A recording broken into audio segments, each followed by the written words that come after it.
ಚೆಲ್ಲೈತಿ. ಹರಿಯೋ ಎಲ್ಲ ಆತ್ಮಜ್ಯೋತಿಗಳಿಗೂ ವಂದಿಸುತ್ತಾ ಸದ್ಗುರು ನರಸಿಂಹ ಪ್ರಭುಜಿಯವರಿಗೆ ನಮಿಸುತ್ತಾ ಇವತ್ತಿನ ವಿವೇಕ ಚೂಡಾಮಣಿ ಅದನ್ನ ಶುರು ಮಾಡೋಣ. ಶುರು ಮಾಡೋದಕ್ಕಿಂತ ಮೊದಲು ಗುರುವಂದನೆಯನ್ನ ಮಾಡೋಣ. ಗುರುವಂದನೆಯನ್ನ ಯಾರು ಮಾಡ್ತೀರಾ? ಶೋಭನಾ ಅವರೇ ಮಾಡ್ತೀರಾ?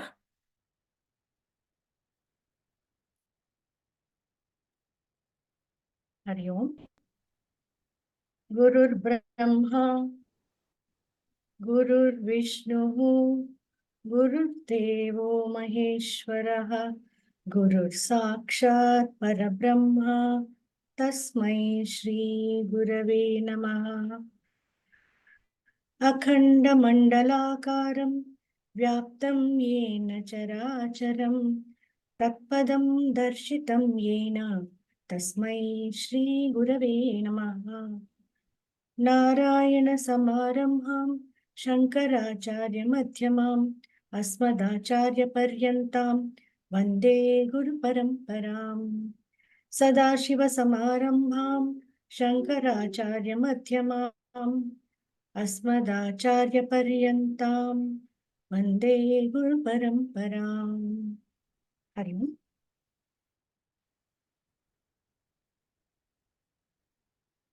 Thank you. ಹರಿ ಓಂ ಶೋಭನಾ ಅವರೇ. ಇಂದು ಈಗಾಗಲೇ ನಾವು 7 ದಿನಗಳ ಪಾಠವನ್ನ ಮುಗಿಸಿದ್ವಿ, ಕ್ಲಾಸನ್ನ. ಇವತ್ತು 8ನೇ ದಿನ, 8ನೇ ಕ್ಲಾಸ್ ಅಂತ ತಗೊಳ್ತಾ ಇದ್ದೀವಿ, ಮನನ ಮಾಡ್ತಾ ಇದ್ದೀವಿ. ಅದರಲ್ಲಿ ಗುರುವಿಗೆ ಹೇಗೆ ವಿನಂತಿ ಮಾಡ್ಕೊಳ್ಳೋದು, ಶಿಷ್ಯ ಹೇಳೋದ್ರ ಬಗ್ಗೆ ಇವತ್ತು ನಾವು ಮನನ ಮಾಡ್ತಾ ಇದ್ದೀವಿ. ಹಿಂದಿನ ಕ್ಲಾಸ್ನಲ್ಲಿ ನಾವು ಗುರುವಿ ಹೇಗಿರ್ಬೇಕು ಹೇಳೋದನ್ನ ನೋಡಿದ್ವಿ. ಹಾಗೆ ಆತ್ಮಜ್ಞಾನಿಯಾದಂತಹ ಗುರು ಹೇಗಿರ್ಬೇಕು, ಬ್ರಹ್ಮನಿಷ್ಠನಾಗಿರ್ಬೇಕು, ಶ್ರೋತ್ರಿಯನಾಗಿರ್ಬೇಕು, ಇದನ್ನೆಲ್ಲ ಚರ್ಚೆ ಮಾಡಿದ್ವಿ. ಹಾಗೆ ಪಕ್ವವಾದ ಶಿಷ್ಯ ಹೇಗಿರ್ಬೇಕು ಹೇಳೋದನ್ನ ಶ್ಲೋಕದ ಮೊದಲನೇ ಶ್ಲೋಕದಲ್ಲಿ ಅವರು ಹೇಳ್ತಾರೆ. ಅದೇ ರೀತಿ ಭಗವದ್ಗೀತೆಯಲ್ಲಿ ಬಂದಿರೋ ಒಂದು ಶ್ಲೋಕದ ವಿವರಣೆಯನ್ನ ತುಂಬಾ ಚೆನ್ನಾಗಿ ಗುರುಜಿ ಅವರು ವಿವರಿಸಿದ್ದಾರೆ. ಆ ಶ್ಲೋಕದ ವಿವರಣೆಯನ್ನ ಹೇಳುನು ಹಾಗೆ ಕೊಡ್ಬೋದು ಅಥವಾ ಹಾಗೇನು ವಿವರಿಸ್ಬೋದು. ಯಾರಾದ್ರೂ ವಿವರಿಸ್ತೀರಾ ಅದನ್ನ? ಶ್ರೀ ಭಗವದ್ಗೀತೆಯಲ್ಲಿ ಏನ್ ಹೇಳಿದ್ದಾರೆ, ಆತ್ಮಜ್ಞಾನಿಯನ್ನ ಅಂದ್ರೆ ಪಡೆಯಬೇಕೆಂದು ಯಾರಿಗೆ ಇಚ್ಛೆ ಇದೆಯೋ ಆ ಶಿಷ್ಯ ಹೇಗಿರ್ಬೇಕು ಹೇಳೋದನ್ನ ಹೇಳಿದ್ದಾರೆ ಆ ಶ್ಲೋಕದಲ್ಲಿ.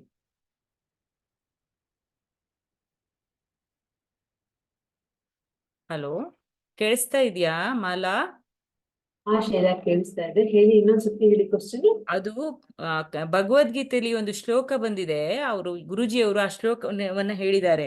ತದ್ ಪ್ರಾಣಿಪಾತೇನ ನನಗದು ತದ್ವಿದ್ದಿ ಪ್ರಣಿಪಾತ್ರೇಣ ಪ್ರಣಿಪ್ರಶ್ನೇನ ಉಪದೇಶಂತೆ ಜ್ಞಾನಿನಾಂ ತತ್ವದರ್ಶಿನಃ. ಎಸ್ ಮಾಲಾಜಿ, ಅದರ ಅರ್ಥ ಹೇಳ್ತೀರಾ? ಗುರು ಹೇಗಿರ್ಬೇಕು, ಶಿಷ್ಯ ಹೇಗಿರ್ಬೇಕು? ಮೊಟ್ಟ ಮೊದಲಿಗೆ ಗುರು ಹೇಗಿರ್ಬೇಕು?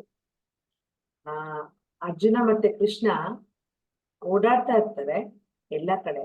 ಆದ್ರೆ ಅರ್ಜುನ ಕೃಷ್ಣನನ್ನ ಗುರು ಅಂತ ಒಪ್ಕೊಂಡಿರೋದಿಲ್ಲ. ಆದ್ರೆ ಶಿಷ್ಯಷ್ಟೇ ಕೊನೆಯಲ್ಲಿ ನನ್ಗೆ ಬಗ್ಗಿದ್ದೇನೆ, ನಂಗೆ ಆಗ್ತಾ ಇಲ್ಲ ಅಂತ ಕೇಳಿದಾಗ ಈ ಶಿಷ್ಯನಾಗಿ ಸ್ವೀಕಾರ ಮಾಡ್ತಾರೆ. ಶಿಷ್ಯನಾಗಿ ಸ್ವೀಕಾರ ಮಾಡೋದಿರ್ಲಿ. ಈಗ ಗುರುವಿನ ಲಕ್ಷಣಗಳು. ಗುರು ಯಾರು? ಗುರುಗೆ ಏನಿರ್ಬೇಕು ಅಂದ್ರೆ, ಯಾರಾದ್ರೂ ನಮ್ ಗುರುಗಳು ಕೇಳ್ತಾರಲ್ಲ ಹಾಗೆ, ಗುರುಜಿ ಮಗು ಯಾಕೆ ಜೋರಾಗಿ ನಗುತ್ತೆ ಅಂತ ಒಂದು ಪ್ರಶ್ನೆಯನ್ನ ಕೇಳಿದ್ರೆ ಗುರುಗಳ ಹತ್ರ ಉತ್ತರ, ಮಗು ನಗೋದಿಕ್ಕೆ ಆಧ್ಯಾತ್ಮದ ಅರ್ಥ ಇರುತ್ತೆ. ಅದು ಯಾರಾದ್ರೂ ಪ್ರಶ್ನೆ ಕೇಳಿದ್ರೆ ಇವಾಗ್ಲೇ ಓವನಿಂದ ಫ್ರೆಶ್ ಆಗಿ ಬಂತೇನೋ ಅನ್ನೋಂಥ ಪ್ರಶ್ನೆ, ಅದಕ್ಕೆ ಅಂತ ಉತ್ತರ ಕೊಡ್ತಾರೆ. ಎಲ್ಲಾ ಪ್ರಶ್ನೆಗಳನ್ನ ಕೇಳ್ತೆ ತದ್ವಿದ್ದಿ ಪರಿಪ್ರಶ್ನೆನೆ. ನಾನ್ ಹೀಗ, ಇದು ಆಧ್ಯಾತ್ಮ ಅಂದ್ರೆ ಈ ತರ ಇರ್ತ, ಜ್ಞಾನಿ ಅಂದ್ರೆ ಹೀಗಿರ್ತಾರ, ಜ್ಞಾನಿಗಳ ಲಕ್ಷಣ ಇದೆಯಾ, ಜ್ಞಾನಿಗಳ ಬಟ್ಟೆ ಹಾಕೋತಾರ, ಜ್ಞಾನಿಗಳು ಊಟ ಮಾಡ್ತಾರ, ಜ್ಞಾನಿಗಳಿಗೆ ಅಹಂಕಾರ ಇದೆಯಾ, ಇದೆಲ್ಲದರ ಕೂಲಂಕುಷವಾಗಿ ಪ್ರಶ್ನೋತ್ತರಗಳ ಮೂಲಕ ನಮ್ದು ಪ್ರಶ್ನೋತ್ತರಗಳ ಮೂಲಕ ಜ್ಞಾನಿಯಾದವನು ಅದನ್ನ ವಿಶ್ಲೇಷಣೆ ಕೊಡ್ಬೇಕಾಗುತ್ತೆ. ಪರಿಪ್ರಶ್ನೆನ ಇದು ಹಾಗಿದ ತಕ್ಷಣ ತದ್ವಿದ್ದಿ ಪ್ರಣಿಪಾತ್ರೆನ, ನಾನು ಇದ್ದಂಗೆ ಪರಿಪ್ರಶ್ನೆನ ಒಂದು ಪ್ರಶ್ನೆಗೆ ಇನ್ನೊಂದು ಪ್ರಶ್ನೆ, ಇನ್ನೊಂದು ಪ್ರಶ್ನೆಗೆ ಇನ್ನೊಂದು ಪ್ರಶ್ನೆ ಉತ್ತರನ ಕೊಟ್ಕೊಂಡು ನಮ್ಮ ಅಜ್ಞಾನವನ್ನ ತೆಗಿತಾರೆ. ಇದು ಈ ಶ್ಲೋಕದ ಅರ್ಥ.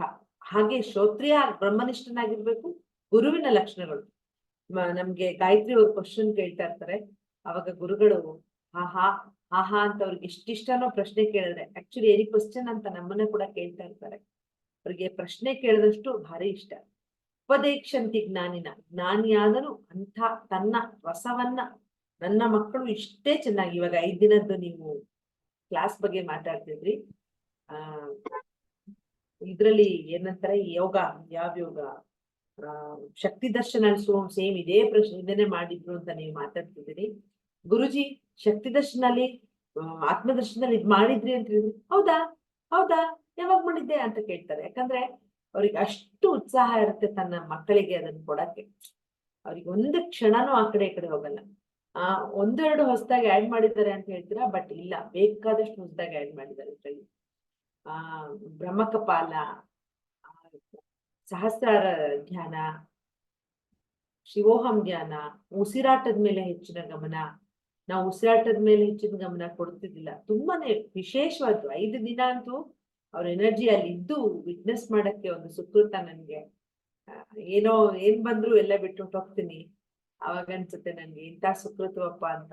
ಸೊ ಶ್ರೋತ್ರಿಯ ಹಾಗೂ ಬ್ರಹ್ಮನಿಷ್ಠರಾದ ನನ್ನ ಗುರುವಿನ ಬಗ್ಗೆ ಹೇಳಲು ಬಹುಶಃ ನನ್ಗೆ ಈ ಒಂದು ಕ್ಲಾಸ್ ಸಾಕಾಗಲ್ಲ ಅಂತ ಅನ್ಕೊಳ್ತೀನಿ. ಸೊ ಹೀಗೆ ಚೆನ್ನಾಗಿ ಹೇಳಿದ್ರಿ ಮಾಲಾ ಅವ್ರೆ. ಅದೇ ಹೇಗೆ ಸೇವೆ ಮಾಡ್ಬೇಕು, ಹೇಗೆ ಶರಣಾಗತ ಆಗ್ಬೇಕು ಹೇಳೋದನ್ನ ತುಂಬಾ ಚೆನ್ನಾಗಿ ಆ ಶ್ಲೋಕದಲ್ಲಿ ಅವರು ಹೇಳ್ತಾ ಇದ್ದಾರೆ. ಅದನ್ನ ಮಾಲಾ ಅವರು ವಿವರಣೆ ಸಹಿತ ಹೇಳಿದ್ರು. ಇದೆಲ್ಲ ನಾವು ಈಗ ಆತ್ಮಜ್ಞಾನಿಯಾದ ಗುರುವಿನಲ್ಲಿ ಹೋಗ್ಬೇಕಾದ್ರೆ ಶಿಷ್ಯ ಹೇಗಿರ್ಬೇಕು ಅಂತ ಆದ್ರೆ ಅಷ್ಟು ಭಕ್ತಿ ಇರ್ಬೇಕು. ಆ ಭಕ್ತಿ ಬಗ್ಗೆ ಇಲ್ಲಿ ಹೇಳ್ತಾರೆ ಅವರು. ಭಕ್ತಿ ಅಂದ್ರೆ ಯಾವ ರೀತಿ ಭಕ್ತ ಆಗಿರ್ಬೇಕು ಶಿಷ್ಯ ಅಂತ ಹೇಳ್ತಾರೆ. ಅಂದ್ರೆ ಭಕ್ತಿ ಅಂದ್ರೇನು, ಪ್ರೀತಿ ಅಂದ್ರೇನು, ಅದ್ರ 2 ಬಗ್ಗೆ ವಿವರಿಸಿದ್ದಾರೆ. ಯಾರಾದ್ರೂ ಹೇಳ್ತೀರಾ ಪ್ರೀತಿ ಮತ್ತೆ ಭಕ್ತಿ ಅಂದ್ರೆ ಏನು ಅಂತ? ಹೆಗಡೆ ಅಂದ್ರೆ ಇವ್ರ ಶೈಲಾ ಹೆಗಡೆ ಅಂದ್ರೆ ಯಾರು ಅಂತ ಗೊತ್ತಾಗಿಲ್ಲ. ಹರಿ ಓಂ ಹೆಗಡೆ ಅಂತ ಹೆಗಡೆ ಅಂತ ಬಂದಿದೆ. ನಮ್ಮ ವಸುಧನೇ ಇರ್ಬೇಕು. ವಸುಧಾ ಇರ್ಬೇಕು. ವಸುಧಾ ಇಲ್ದೆ ಹೇಗ್ ಸಾಧ್ಯ? ಕರೆಕ್ಟ್. ಹರಿ ಓಂ ಸುಧಾ, ಹರಿ ಓಂ ಸುಜಾತ. ಇದು ಭಕ್ತಿ ಅಂದ್ರೇನು ಅಂತ ಯಾರು ಹೇಳ್ತೀರಾ? ಸುಜಾತ ಅವ್ರು ಟ್ರೈ ಮಾಡ್ತೀರಾ? ಟ್ರೈ ಮಾಡಿ. ಭಕ್ತಿ ಅಂದ್ರೆ ಭಕ್ತಿ ಅಂದ್ರೆ ಅದೇ ನಾನ್ ಡೂವರ್ಶಿಪ್ ಅಲ್ಲಿ ಇರೋದು. ಅಂದ್ರೆ ನಾನ್ ಮಾಡೋದು ಅಂತ ಏನು ಇರಲ್ಲ. ಅಲ್ಲಿ ಎಲ್ಲ ಆ ಭಗವಂತನೇ ಮಾಡೋದು. ದೇವ್ರೆ ಪ್ಲಸ್ ಗುರುಗಳಿಂದ ಆಶೀರ್ವಾದ, ಪ್ಲಸ್ ಸರೆಂಡರ್, ಕಂಪ್ಲೀಟ್ ಸರೆಂಡರ್ ಇರ್ಬೇಕು. ಏನಾದ್ರೂನು ಇಟ್ ಈಸ್ ಓನ್ಲಿ ಹ್ಯಾಪನಿಂಗ್ ಅನ್ನೋ ತರ ಅಂತ ನಾನ್ ಅನ್ಕೊಂಡಿದ್ದೆ. ಹೌದು, ಭಕ್ತಿ ಅಂದ್ರೇನು ಅಂತ ಹೇಳಿದ್ರು ಸುಜಾತ ಅವರು. ಮತ್ತೆ ಯಾರಾದ್ರೂ ವಿವರಿಸ್ತೀರಾ? ಚೆನ್ನಾಗಿ ಹೇಳಿದ್ರು, ಹೇಳಿ ಶೋಭನಾ ಅವ್ರೆ. ಭಕ್ತಿ ಅಂದ್ರೆ it has 2 parts to it.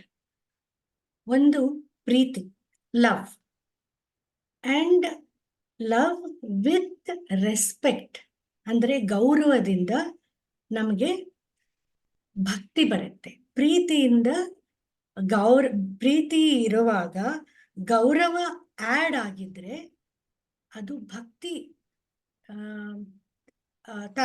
ಭಕ್ತಿಗೆ ಟ್ರಾನ್ಸ್ಲೇಟ್ ಆಗುತ್ತೆ. ಸೊ ಆ ಭಕ್ತಿಯಿಂದ ಡಿವೋಷನ್ ಬಂದು ಅವರು ಭಕ್ತಿ ಮಾರ್ಗದಲ್ಲಿ ದೇವ್ರನ್ನ ಕಾಣ್ತಾರೆ. That is when he becomes one with the lord. ಅದು ಹೋಗ್ತಾ ಹೋಗ್ತಾ ಗುರುವೇ ದೈವ ಅಂತ ಅವನಿಗೆ ಗೊತ್ತಾಗತ್ತೆ, ಯಾರಿಗೆ? ಶಿಷ್ಯನಿಗೆ. So it is very important to have that combination of love and respect. ಇದು ಹೋಗ್ತಾ ಹೋಗ್ತಾ ವೆನ್ ದ ಕಾರಣಗುರು ಕಮ್ಸ್ ಅಂಡ್ ಶರಣಾಗತಿ ಮಾಡಿದ ಮೇಲೆ he sees him as nobody, then Parabrahma, then the Guru and the Shishya, they become one, and that's how he gets into moksha. So ಭಕ್ತಿಯಿಂದನೇ ಭಕ್ತಿ ಮೋಕ್ಷಕ್ಕೆ ಮಾರ್ಗ ಅನ್ನೋದು ಒಂದು ಮಾರ್ಗ, ಪಾತ್, ಒಂದು ವೇ ಆಫ್ ರಿಯಲೈಸಿಂಗ್ ಆತ್ಮಜ್ಞಾನ. It is one step. ಹೌದು, ಭಕ್ತಿ ಅಂದ್ರೆ ಪ್ರೇಮ ಅಂದ್ರೆ ಏನು ಹಾಗಾದ್ರೆ ಅಂತ ವಿವರಿಸ್ತೀರಾ? ಭಕ್ತಿ ಅಂದ್ರೆ ಕರೆಕ್ಟ್, ನೀವು ಹೇಳಿ ಚೆನ್ನಾಗಿ ವಿವರಿಸಿದ್ರಿ. ಪ್ರೇಮ ಭಕ್ತಿ ಏನಾದ್ರೂ ಡಿಫ್ರೆನ್ಸ್ ಇದೆಯಾ? ಯಾರಾದ್ರೂ ಹೇಳ್ತೀರಾ? ನೀವೇ ಹೇಳಿದ್ರು ಪರವಾಗಿಲ್ಲ, ಬೇರೆಯವ್ರು ಹೇಳಿದ್ರು ಪರವಾಗಿಲ್ಲ. ಗುರು Yes. ಭಕ್ತಿ, ಗುರು ಪ್ರೇಮ. ಪ್ರೇಮ ಅಂಡ್ ಭಕ್ತಿ ಆರ್ ಡಿಫ್ರೆಂಟ್. ಪ್ರೇಮ ಅಂದ್ರೆ ಒಂದು ರೀತಿ ನಾವು we just do everything in the name, ಪೂಜೆ ಮಾಡ್ತೀವಿ, ಒಂದು ಅದೊಂಥರ ಪ್ರೇಮ comes out without any what is selfishness. Okay, but respect ಅನ್ನೋದು ಆಡ್ ಆಗಿರಲ್ಲ. ಪ್ರೇಮ ಅಂದ್ರೆ ಎಲ್ಲ ಕಡೆಯಿಂದ ನಾವು ನಂಗಿಷ್ಟ, ನಂಗೆ ಅದಿಷ್ಟ, ನನ್ ಇದಿಷ್ಟ ಅಂತ ಹೇಳ್ತೇವೆ. So that is having love, affection. But ಗೌರವ ಅಂದ್ರೆ it is something one step above that love. Because of love, you respect that person because he thinks and he does in the way we also want to go. So when you see that other person having the same qualities, ನಮಗೆ ಅವ್ರ ಮೇಲೆ respect ಬರುತ್ತೆ, because he has the knowledge to take us in that path. So ಇಲ್ಲಿ last ನೀವು ಆ ಶ್ಲೋಕ ಹೇಳಿದ್ರಲ್ಲ, ಪ್ರಣಿಪಾತೇನ ಪರಿಪ್ರಶ್ನೆಯೇನ, that fits into this very very properly. So ಆ ರೆಸ್ಪೆಕ್ಟ್ ಇದ್ರೇನೆ ನಮಗೆ ಭಕ್ತಿಯಿಂದ ಭಕ್ತಿ ಮಾರ್ಗಕ್ಕೆ ಟ್ರಾನ್ಸ್ಲೇಟ್ ಆಗುತ್ತೆ ಲವ್ ಅನ್ನೋದು. ಓಕೆ, ಆ ರೆಸ್ಪೆಕ್ಟ್ ಯಾವಾಗ ಬರುತ್ತೆ? When we see the qualities that we want to have in that person. If it is a Vishnu or Lakshmi, ಆ ಕ್ವಾಲಿಟೀಸ್ ನಮ್ಗೆ ಯಾವುದು ಬೇಕಾಗತ್ತೋ ಆ ಕ್ವಾಲಿಟೀಸ್ ಅವರಲ್ಲಿ ನೋಡಿದ್ದಾಗ ನಮ್ಗೆ ಭಕ್ತಿ ಭಾವ ಬರುತ್ತೆ. ಬಿಕಾಸ್ ನಾವು ರೆಸ್ಪೆಕ್ಟ್ ಮಾಡೋದು ಶುರು ಮಾಡ್ತೇವೆ ಆ ಪರ್ಸನ್ನ, ಆವಾಗ ಭಕ್ತಿ ಜಾಸ್ತಿ ಆಗುತ್ತೆ. ಸರಿಯಾಗಿ ಹೇಳಿದ್ರಿ ಶೋಮನ್ ಅವರೇ. ಅದೇ ಭಕ್ತಿ ಅಂದ್ರೆ ಒಂದು ರೆಸ್ಪೆಕ್ಟ್, ಅಲ್ಲಿ ಪ್ರೀತಿನೂ ಇರುತ್ತೆ, ರೆಸ್ಪೆಕ್ಟ್ ಇರುತ್ತೆ, ಎರಡು ಇರುತ್ತೆ. ಈ ಪ್ರೀತಿ ಹೇಳೋದು ಸಮಾನರಲ್ಲಿ. ಈಗ ನಾವು ಅದನ್ನ ನಾವು ನೋಡ್ತೀವ, ಅದು ಪ್ರೀತಿ ಅಂತ ಆಗತ್ತೆ ಅಂತ ತುಂಬಾ I can add one more word. ಅದು more of materialistic. I mean ಈ ಅರ್ತ್ ಪ್ಲೇನಿಗೆ ಬಾಂಡಿಂಗ್ ಬೇಕು ಅಂದ್ರೆ ಲವ್ ಇರಬೇಕು, ಪ್ರೇಮ ಇರಬೇಕು. ಆ ಪ್ರೇಮದಿಂದನೇ ನಮ್ಗೆ ಬೇಕು ಅನ್ನೋದು ವಸ್ತುಗಳನ್ನ ನಾವು ಅಟ್ರಾಕ್ಟ್ ಮಾಡ್ಕೊಳ್ತೇವೆ. ಹೌದು, ಇಲ್ಲಿ ನಮ್ಗೆ ಗುರುವಿನಲ್ಲಿ ಪ್ರೀತಿ ಇರತ್ತಾ, ಗೌರವ ಹಾಗಾದ್ರೆ ಭಕ್ತಿ ಇರತ್ತಾ ಅಂತ ನೋಡ್ಕೊಂಡ್ರೆ ಎರಡು ಸೇರಿ. ಹೌದು, ಎರಡು ಸೇರಿ ಗುರುವಿನಲ್ಲಿ ನಮ್ಗೆ ಪ್ರೀತಿನೂ ಇರುತ್ತೆ, ಭಕ್ತಿನೂ ಇರುತ್ತೆ. ತುಂಬಾ ಚೆನ್ನಾಗಿ ಎಕ್ಸ್ಪ್ಲೇನ್ ಮಾಡಿದ್ರಿ. ಹಾಗಾದ್ರೆ ಇಲ್ಲಿ ಗುರು ಮತ್ತೆ ಈಶ್ವರ ಒಂದೇನಾ ಬೇರೆನಾ? ಇದು ನಾವು ಮೊದಲು ಮಾಡಿದೀವಿ, ಮನನ ಮಾಡಿದೀವಿ, ಮತ್ತೊಮ್ಮೆ ವಿವರಿಸಬಹುದು ಇದನ್ನ ಸಂಕ್ಷಿಪ್ತವಾಗಿ ಯಾರಾದರೂ? ಗುರು ಮತ್ತು ಈಶ್ವರ ಒಂದೇ ಹೇಗೆ ಅಂತ. ಮಾಲಾ ಅವರೇ, ಸುಜಾತ ಅವರೇ. ಈಶ್ವರೋ ಗುರು ಆತ್ಮೇತಿ, ವಸುಧಾ ಅವರು ಹೇಳ್ಬಹುದು, ಟ್ರೈ ಮಾಡಬಹುದು.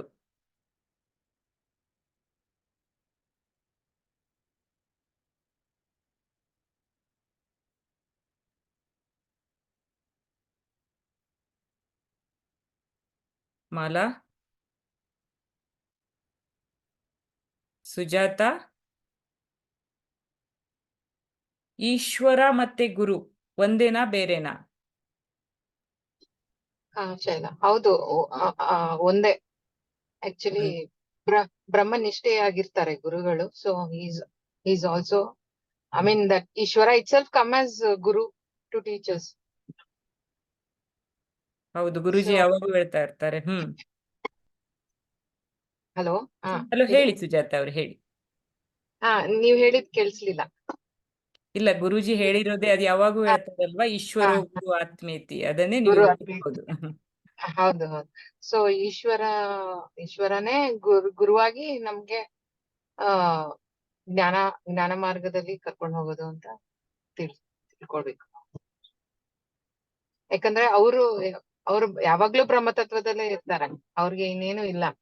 Is already become a Brahma and is a realised guru.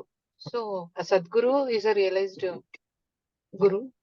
So himself is Ishwara.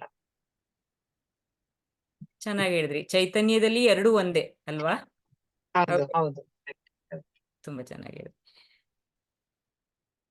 ಅದನ್ನೇ ಹೇಳ್ತಾ ಈಗ ಹಾಗಾದ್ರೆ ಇವರು ಕಬೀರ್ ಒಂದು ಪ್ರಶ್ನೆ ಹಾಕ್ತಾರೆ, ಅವರೇ ಉತ್ತರಿಸ್ತಾರೆ ಅದಕ್ಕೆ. ಗುರು ಓರ್ ಗೋವಿಂದ್ ಕಡೆ ಸಾಮ್ನೆ ಕಿಸ್ಕೋ ಝಕಾಯ ಸಿರ್. ಅಂದ್ರೆ ಈ ಪ್ರಶ್ನೆಗೆ ಯಾರು ಉತ್ತರಿಸ್ತೀರಾ? ಅಂದ್ರೆ ಗುರು ಮತ್ತು ಗೋವಿಂದ ಎದುರಿಗೆ ನಿಂತ್ರೆ ಯಾರಿಗ್ ನಾವು ನಮಸ್ಕಾರ ಮಾಡ್ಲಿ ಅಂತ ಕೇಳ್ತಾರೆ. ಅದನ್ನ ಅವ್ರು ತುಂಬಾ ಸುಂದರವಾಗಿ ವಿವರಿಸಿದ್ದಾರೆ ಗುರುಜಿ ಅವರು ಇದ್ರಲ್ಲಿ. ಹಾ, ಇದು ಕಬೀರ್ ದಾಸರು ಇದ್ರಲ್ಲಿ ಹೇಳಿರೋದು, ಗುರು ಮತ್ತೆ ಗೋವಿಂದ ಎದುರುಗಡೆ ಬಂದ್ ನಿಂತ್ಕೊಂಡ್ರೆ ಮೊದಲು ನಾವು ನಮಸ್ಕಾರ. ಮ್ಯೂಟ್ ಆಗಿದೆ ಸುಧಾ. ಓಕೆ. ಯಾಕೆ ಅಂತ ಅಂದ್ರೆ ನಮಗೆ ಈಶ್ವರನ ಬಗ್ಗೆ ಕಲ್ಪನೆ ಮಾಡೋದಕ್ಕೂ ಸಹ ಆಗದೇ ಇಲ್ಲ. ಅಂದ್ರೆ ನಮ್ಮ ಚಿಕ್ಕ ಮನಸ್ಸು ಚಿಕ್ಕದಾಗಿರತ್ತೆ. ನಾವು ಈಶ್ವರ ಅಂದ್ರೆ ನಮ್ಗಿಂತ ದೊಡ್ಡವನು ಹಂಗೆ ಆತರ ಅರ್ಥ ಮಾಡ್ಕೊಂಡಿರ್ತೀವಿ. ಬಟ್ ನಿಜವಾದ ಅರ್ಥ ತಿಳಿಸೋದಕ್ಕೆ ಗುರು ಬಂದಾಗ ಮಾತ್ರ ನಮಗೆ ಅವರ ಜ್ಞಾನ ಬೋಧನೆಯಿಂದ ಮಾತ್ರ ಸಾಧ್ಯ. ಅದಕ್ಕೋಸ್ಕರ ಈಶ್ವರನ ದರ್ಶನ ಆಗೋದಕ್ಕೆ ಗುರುವೇ ಕಾರಣ ಆಗೋದಕ್ಕೋಸ್ಕರ ಗುರುವಿಗೆ ನಾನು ಮೊದಲು ನಮಸ್ಕಾರ ಮಾಡ್ತೇನೆ ಅಂತ ಹೇಳ್ಬಿಟ್ಟು ಕಬೀರರು ಹೇಳ್ತಾರೆ ಇದ್ರು. ಸರಿಯಾಗಿ ಹೇಳಿದ್ರಿ ವಸುಧಾ, ಚೆನ್ನಾಗಿತ್ತು. ಹೌದು, ಗುರು ಮತ್ತು ಅವರೇ ಅದನ್ನೇ ವಿವರಿಸಿದ್ದಾರೆ. ಗುರು ಮತ್ತು ಗೋವಿಂದ ಬಂದ್ರೆ ನಮ್ಗೆ ಗೋವಿಂದನ ಪರಿಚಯಿಸೋದೇ ಗುರು ಅಂತ ಚೆನ್ನಾಗಿ ವಿವರಿಸಿದ್ರಿ. ಅದನ್ನೇ ಈಗ ಅದೇ ಗುರುವಿನಲ್ಲೂ ಸಹ 3 ರೀತಿಯ ಗುರು ಇದ್ದಾರೆ ಅಂತ ಹೇಳ್ತಾರೆ. ಅಂದ್ರೆ ಈ ಗುರುವಿನಲ್ಲಿ 3 ರೀತಿಯ ಗುರು ಯಾರು ಅಂತ ವಿವರಿಸಿದ್ದಾರೆ ಗುರುಜಿಯವರು. ಅದನ್ನ ಯಾರು ಹೇಳ್ತೀರಾ? 3 ರೀತಿಯ ಗುರು ಯಾರು ಅಂತ? ನಾವು ಕಳೆದ ಕ್ಲಾಸಲ್ಲಿ ನೋಡಿದ್ವಿ 3 ರೀತಿಯ ಶಿಷ್ಯರಿದ್ದಾರೆ ಅಂತ, ಗುರು ಇದ್ದಾರೆ ಅಂತ. ಸಾರಿ, ಇಲ್ಲಿ 3 ರೀತಿಯ ಶಿಷ್ಯರು ಯಾರಿದ್ದಾರೆ ಅಂತ ಸ್ವಲ್ಪ ಕನ್ಫ್ಯೂಷನ್ ಆಯ್ತು. ಶಿಷ್ಯರು ಯಾರು ಅಂತ 3 ರೀತಿಯ, ಕಳೆದ ಕ್ಲಾಸಲ್ಲಿ ನಾವು 3 ರೀತಿಯ ಗುರುಗಳ ಬಗ್ಗೆ ನೋಡಿದ್ವಿ. ಇಲ್ಲಿ ಈ ಕ್ಲಾಸಲ್ಲಿ 3 ರೀತಿಯ ಶಿಷ್ಯರು, ಅದನ್ನ ವಿವರಿಸ್ತೀರಾ ಯಾರಾದ್ರೂ? ಇದರಲ್ಲಿ ಹೇಳಿದ್ದಾರೆ ಪ್ರಭುಜಿಯವರು. I will try. Okay. I will try. First type of ಶಿಷ್ಯಸ್ are followers. ಗುರು ಹೇಗಿರ್ತಾರೆ, ಅವರ ಫಿಸಿಕಲ್ ಅಪಿಯರೆನ್ಸ್ ಹೇಗಿದೆ, ಅದನ್ನ ನೋಡ್ಬಿಟ್ಟು ಅದೇ ತರ ನಾವು ಇರ್ತೇವೆ ಅಂತ ಫಾಲೋ ಮಾಡೋರು ಫಾಲೋವರ್ಸ್. ಓಕೆ, ನೆಕ್ಸ್ಟ್ ಬಂದು ಶಿಷ್ಯರು. ಇವ್ರು ಹೇಗಿರ್ತಾರಂದ್ರೆ they want to go through all the requirements that are needed for ಆತ್ಮಜ್ಞಾನ. ಅಂದ್ರೆ ಇವಿದೆಲ್ಲ ವಿವೇಕ, ವೈರಾಗ್ಯ, ಷಡ್ ಸಂಪತ್ತಿ, ಮುಮುಕ್ಷತ್ವ ಅವು ಮಾಡ್ತಾ ಇರ್ತಾರೆ. They are trying to be reach get the ಜ್ಞಾನ. ಸೊ ಅವರೆಲ್ಲ ಇದು ಪ್ರಾಕ್ಟೀಸ್ ಮಾಡ್ತಾ ಇರ್ತಾರೆ. Are you able to hear me? Yes, continue. Last ಇರೋವರು ಭಕ್ತಿಯಿಂದ, ಅಂದ್ರೆ ಅವರು ಆಲ್ರೆಡಿ ಷಟ್ ಸಂಪತ್ತಿದು ಆಯ್ತು, ಮುಮುಕ್ಷತ್ವನು ಮಾಡ್ತಾ ದೇ ರಿಯಲೈಸ್ಡ್ ಆತ್ಮಜ್ಞಾನ ಬಂದ್ಬಿಟ್ಟಿದೆ ಅವರಿಗೆ. ಸೊ ಅವರು actually they will be in the state of ಈಶ್ವರೋ ಗುರು ಆತ್ಮೇತಿ. So there atma and guru and atma, it would have become one. So ಭಕ್ತಿನಲ್ಲಿ ಅವರು ಲೀನವಾಗ್ಬಿಟ್ಟು they are one with the guru. So these 3 categories are the ಶಿಷ್ಯಸ್. ಫಸ್ಟ್ ಬಂದು ಫಾಲೋವರ್ಸ್, ಸೆಕೆಂಡ್ ಬಂದು ಶಿಷ್ಯರು who will be practising this ಷಟ್ ಸಂಪತ್ತಿ, ವಿವೇಕ, ವೈರಾಗ್ಯ, ಷಟ್ ಸಂಪತ್ತಿ, ದೆನ್ ಮುಮುಕ್ಷತ್ವ. ನಾಲ್ಕನೇದು they are already reach there, they are in the divine ocean, they are already reach. and they have realized that Guru and he, they become one. ಸರಿಯಾಗಿ ಹೇಳಿದ್ರಿ ಶೋಭನಾ ಅವರೇ. ಇಲ್ಲಿ ಅವರು ಶಿಷ್ಯರು ಹೇಳೋದ್ರ ಬಗ್ಗೆ ಯಾವ ರೀತಿ ಅಂದ್ರೆ ಪಕ್ವತೆ ಬರದೆ ಹೋದ್ರೆ ಏನಾಗತ್ತೆ ಹೇಳೋದಕ್ಕೆ ಒಂದು ಪುಟ್ಟ ಕತೆ ಹೇಳಿದ್ದಾರೆ ಅವ್ರು ಇಲ್ಲಿ. ಅದ್ ಯಾರಾದ್ರೂ ದೇವೇಂದ್ರ ಮತ್ತೆ ಅಸುರೇಂದ್ರ ಅಂತ ಆ ಕತೆ ಯಾರಾದ್ರೂ ಕೇಳಿದ್ದೀರಾ? ಹೇಳಕ್ಕಾಗತ್ತಾ? ಬೃಹಸ್ಪತಿ ಹತ್ರ ಹೋಗ್ತಾರೆ. ಆ So, ಕತೆ ಹೇಳಿ, ಚೆನ್ನಾಗಿದೆ ಶೋಭನಾ ಅವ್ರೆ ಆ ಕತೆ. ಒಂದು ಹಾ. will you try, Sujata? Yeah please. Sujata ಅವ್ರು ಹೇಳಿ, ಪರವಾಗಿಲ್ಲ, ಯಾರು ಹೇಳಿದ್ರು ಪರವಾಗಿಲ್ಲ. ನಾನ್ ಹೇಳಿದ್ದು ದೇವೇಂದ್ರ ಮತ್ತೆ ಅಸುರೇಂದ್ರರ ಹತ್ರ ಹೋದಾಗ ಹಾ ಜ್ಞಾನ ಅಂದ್ರೆ ಏನು ಅಂತ ಹೇಳಿ ಒಂದು ಪ್ರಶ್ನೆ ಇರ್ತದೆ. ಅವಾಗ ಅಸುರೇಂದ್ರ ದೇಹ ನೀರಲ್ಲಿ ನೋಡಿದಾಗ ದೇಹ ಯಾರು ಮುಖ್ಯ ಅಂದ್ರೆ ದೇಹ. ಅಸುರರು ದೇಹನೇ ಮುಖ್ಯ ಅಂತ ತಿಂದು ತಿಂದು ದಪ್ಪಗಾಗಿ ಧಡಾರವಾಗಿ ಹೋಗ್ತಾರೆ. ಅದನ್ನ ದೇವತೆಗಳು ಒಳಗ್ ನೋಡಿದಾಗ ಅವ್ರಿಗೆ ಸಚ್ಚಿತ್ತಾನಂದ ಅರಿವಾಗಿರುತ್ತೆ. ಅವರು ನನ್ನನ್ನ ನಾನ್ ನೋಡ್ಬೇಕು, ನನ್ನ ಒಳಗಿರ್ತಕ್ಕಂಥ ಚೈತನ್ಯವನ್ನೇ ನನಗೆ ತೋರಿಸ್ತಾ ಇದ್ದಾರೆ ಅಂತ ಅರ್ಥ ಮಾಡ್ಕೊಳ್ತಾರೆ. ದೇವಾಸುರ ವಿಪತ್ತು, ದೇವರಿಗೂ ಅಸುರರಿಗೂ ಇರ್ತಕ್ಕಂಥ ಸಂಬಂಧವನ್ನು ಇಲ್ಲಿ ಈ ರೀತಿ ತೋರಿಸ್ತಾರೆ. ಸರಿಯಾಗಿ ಹೇಳಿದ್ರಿ ಮಾಲಾ ಅವ್ರೆ. ಅದೇ ಕತೆ ಅಂದ್ರೆ ಪಕ್ವತೆ ಬರದೆ ಹೋದ್ರೆ ಅಸುರೇಂದ್ರನಿಗೆ ಏನಾಯ್ತು, ದೇವೇಂದ್ರನಿಗೆ ಪಕ್ವತೆ ಬರಕ್ ಟೈಮ್ ಆಯ್ತು. ಬಟ್ ಆದ್ರೆ 96 ಎಷ್ಟೋ ವರ್ಷ ಮಾಡಿದಾನೆ ಅಂತ ಹೇಳ್ತಾರಲ್ವಾ, ಅಷ್ಟು ವರ್ಷ ಗುರು ಸೇವೆ ಮಾಡ್ಬೇಕಾಯ್ತು. ಬಟ್ ಇವ್ರು ಬೇಗ ಬಂತು. ಈಗ ನೋಡ್ಬಿಟ್ಟು ದೇಹನೇ ನಾನು ಅಂತ ಕುಣ್ಕೊಂಡು ಹೋದ್ರು ಅಂತ. ಅಂದ್ರೆ ರಾಕ್ಷಸ ಗುಣ ಹೇಗೆ, ರಜೋಗುಣ ಹೇಗೆ ಕೆಲಸ ಮಾಡತ್ತೆ ಅದನ್ನೆಲ್ಲ ಅಂದ್ರೆ ನಮಗೆ ಗುಣದ ಬಗ್ಗೆ ಗುರುಜಿಯವರು ತುಂಬಾ ಹೇಳಿದಾರಲ್ವಾ. ರಜೋಗುಣ, ತಾಮಸ ಗುಣ, ಸತ್ವಗುಣ ಅಂತ. ಇಲ್ಲಿ ಆ ಗುಣಗಳು ಹೇಗೆ ಕೆಲಸ ಮಾಡತ್ತೆ ಅಂತಾನು ತುಂಬಾ ಕ್ಲಿಯರ್ ಆಗಿ ನಮ್ಗೆ ಅರ್ಥ ಆಗ್ತಾ ಹೋಗುತ್ತೆ ಈ ಕಥೆಯಲ್ಲಿ. ಅದರಿಂದ ಹೇಗೆ ನಾವು ಶಿಷ್ಯರಾಗಬಹುದು ಅಂತ, ಅಂದ್ರೆ ಶಿಷ್ಯರ ಕ್ವಾಲಿಟಿ. ನಮ್ಮನ್ನ ನೋಡ್ಲಿಕ್ಕೆ ಸತ್ಯ ಬಂದಿರ್ಬೋದು, ಇಲ್ಲ ಗಾಯತ್ರಿ ಬಂದಿರ್ಬೋದು. ಹರಿ ಓಂ ಸತ್ಯ, ಗಾಯತ್ರಿ ಗೊತ್ತಾಗ್ತಾ ಇಲ್ಲ ನನ್ಗೆ. Hari Om. Malaji, I am Gayatri. Hari Om Gayatri. Hari Om Gayatri G.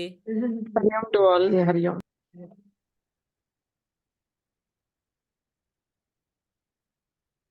ಇಲ್ಲಿ ಈಗ ನಮ್ಗೆ ಗೊತ್ತಾಯ್ತು ಅಂದ್ರೆ 3 ರೀತಿಯ ಶಿಷ್ಯರು ಇರ್ತಾರೆ ಅಂತ ಈಗ ಹೇಳಿದ್ರು ಶೋಭನಾ ಅವರವರು, ಮಾಲಾ ಅವ್ರ ಕತೆ ಮೂಲಕ ಹೇಳಿದ್ರು. ನೆಕ್ಸ್ಟ್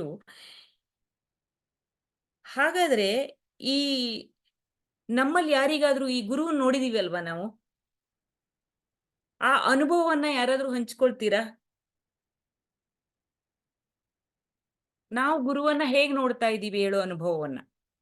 ಗುರು ಹೇಗೆ ಇದೆ, ಈಗ ನಾವೆಲ್ಲ ಶಿಷ್ಯರು ಅಂತ ಅಂದ್ಕೊಂಡ್ರೆ ನಾವು ಗುರುವಿನಲ್ಲಿ ಅಂದ್ರೆ ನಾವು ಹೇಗೆ ಆ ಗುರುವಿನ ಗುಣವನ್ನ ಅಳವಡಿಸ್ಕೊಳಕ್ ಹೊರಟಿದೀವಿ ಅಂತ, ಅಂದ್ರೆ ಸಂಕ್ಷಿಪ್ತವಾಗಿ.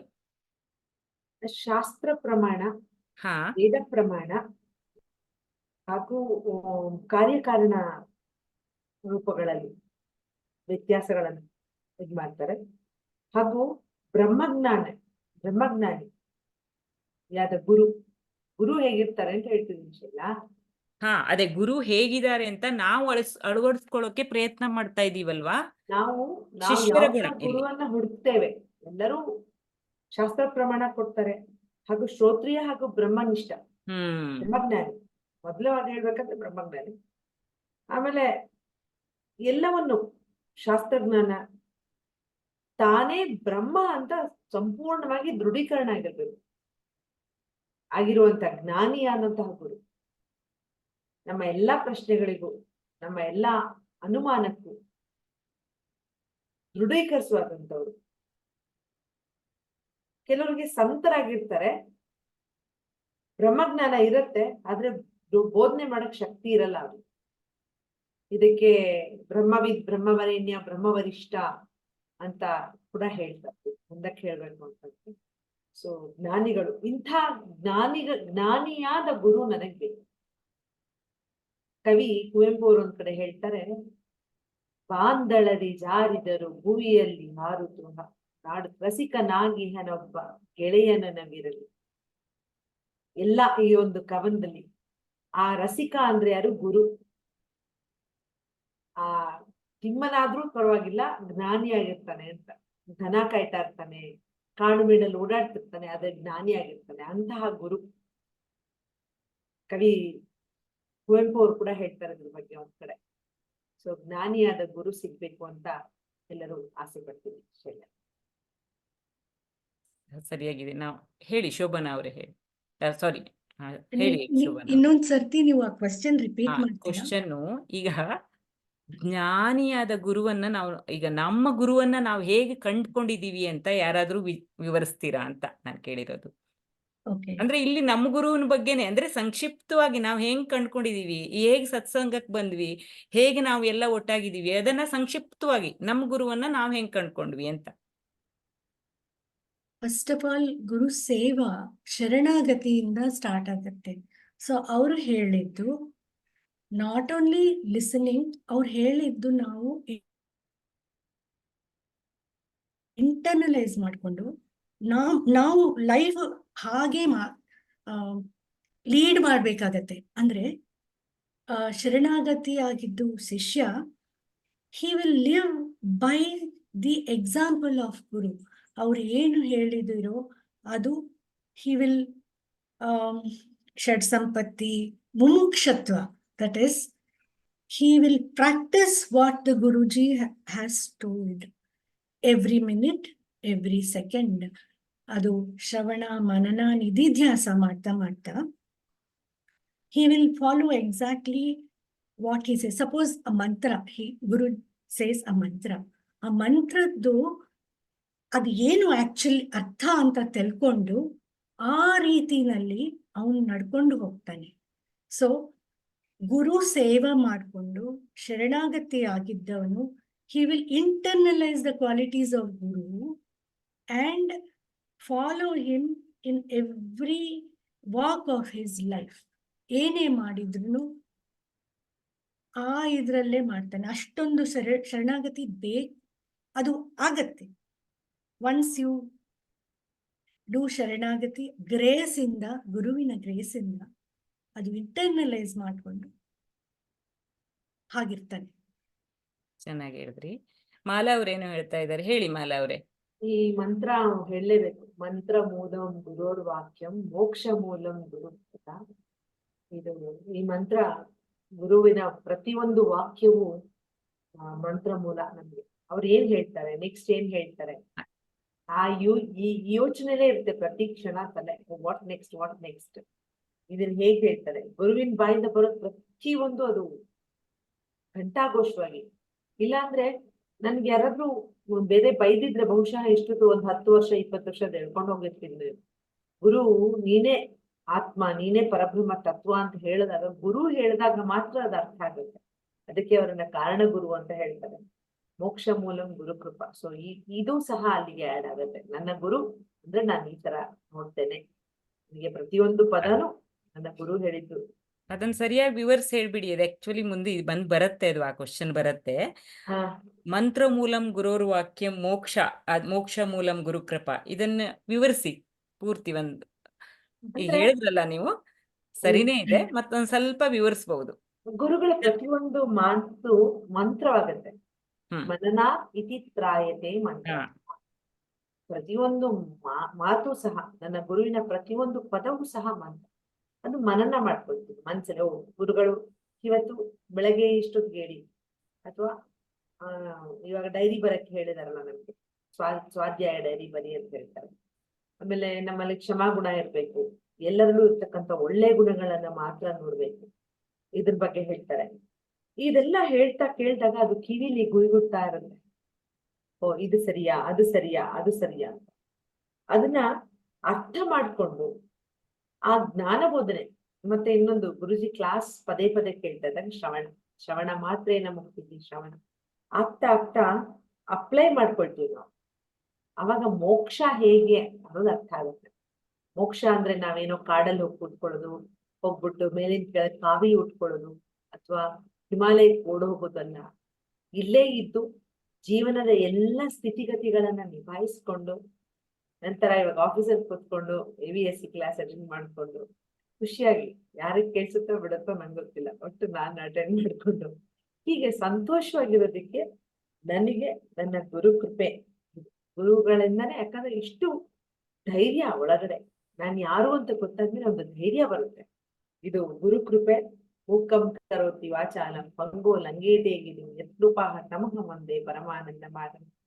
ಇದು ನನ್ನ ಗುರುಗಳಿಂದ ನನಗೆ ಅರ್ಥವಾಗಿ ಅವರ ಬೋಧನೆಯನ್ನೇ ಮಂತ್ರವಾಗಿ ನಾನು ಅಳವಡಿಸ್ಕೊಂಡು ಜೀವನ ಮಾಡ್ತಿರ್ತಕ್ಕಂಥ ರೀತಿ. ಇದು ನನಗೆ ಮೋಕ್ಷಕ್ಕೆ ಸೋಪಾನ ಅಂತ ಅರ್ಥ ಮಾಡ್ಕೊಂಡಿದ್ದೇನೆ. ಸರಿಯಾಗಿದೆ ಮಾಲಾ ಅವರೇ. ಅದೇ ಗುರುವಿನ ಬಾಯಿಂದ ಏನು ಬರುತ್ತೋ ಅದೇ ಮಂತ್ರ ಆಗತ್ತೆ, ಅದೇ ಆತ್ಮಜ್ಞಾನ. ಅಂದ್ರೆ ಅದೇ ನಮ್ಮನ್ನ ಕಾಪಾಡತ್ತಲ್ವಾ, ಅದನ್ನೇ ಹೇಳಿರೋದು. ಮಂತ್ರಕ್ಕೆ ಸಮಾನದ ಆತ್ಮಜ್ಞಾನವನ್ನ ಅವರು ಅಂದ್ರೆ ಮಂತ್ರನೇ ಆತ್ಮಜ್ಞಾನ. ಅವ್ರು ಏನೇನ್ ಬೋಧನೆ ಮಾಡ್ತಾರೋ ಅದೆಲ್ಲ ಮಂತ್ರ ಆಗತ್ತೆ ಅಂತ ಈ ಶ್ಲೋಕದಲ್ಲಿ ತುಂಬಾ ಚೆನ್ನಾಗಿ ಗುರುಜಿಯವರು ವಿವರಿಸಿದ್ದಾರೆ. ಈ ಮಂತ್ರವನ್ನ ನಾವು ಕಲಿತಾ ನಾವು ಗುರು ಸೇವೆಯನ್ನು ಹೇಗ್ ಮಾಡ್ಬೇಕು, ಅಂದ್ರೆ ಗುರು ಸೇವೆ ಅಂದ್ರೇನು ಹಾಗಾದ್ರೆ ಅದನ್ನು ಅವ್ರು ವಿವರಿಸ್ತಾರೆ. ಇದು ಯಾರಾದ್ರೂ ಹೇಳ್ತೀರಾ? ಸುಜಾತ ಅವ್ರು ಹೇಳ್ತೀರಾ? ವಸುಧಾ? ಇಲ್ಲಿ ಗುರು ಸೇವೆ ಅಂತಂದ್ರೆ ಗುರುವಿಗೆ ಏನು ಬೇಕಾಗಿಲ್ಲ. ಅವ್ರ ಇಲ್ಲಿ ಶಿಷ್ಯ ಗುರು ಸೇವೆ ಮಾಡ್ಬೇಕು ಅಂತಂದ್ರೆ ಅವನ ಹೆಂಗಂತಂದ್ರೆ ಜ್ಞಾನ ಯಜ್ಞದಲ್ಲಿ ಪಾಲ್ಗೊಳ್ಬೇಕು ಅಂತ ಹೇಳ್ಬಿಟ್ಟು ಹೇಳ್ತಾ ಇದ್ದಾರೆ. ಅಂದ್ರೆ ಗುರು ಆತ್ಮಜ್ಞಾನವನ್ನ ಬೋಧನೆ ಮಾಡ್ತಾ ಇರೋದ್ರಿಂದ ಇದ್ರಲ್ಲಿ ನಾವು ಶ್ರವಣ ಮನನ ನಿಧಿಧ್ಯಾಸ ಮಾಡ್ತಾ ಇದ್ದಾಗ ಅದರಿಂದ ನಮ್ಮ ಚಿತ್ತಶುದ್ಧಿ ಆಗ್ಬಿಟ್ಟು ಚಿತ್ತಶುದ್ಧಿಯಾಗಿ ನಮಗೆ ಆತ್ಮಜ್ಞಾನದ ಫಲ ಪ್ರಾಪ್ತಿ ಆಗತ್ತೆ ಅಂತ ಹೇಳ್ಬಿಟ್ಟು ಹೇಳ್ತಾ ಇದ್ದಾರೆ ಗುರು. ಸರಿಯಾಗಿದೆ ಹೊಸದ, ಅದೇ ಕರೆಕ್ಟ್ ನೀವು ಹೇಳಿರೋದು. ಇಲ್ಲಿ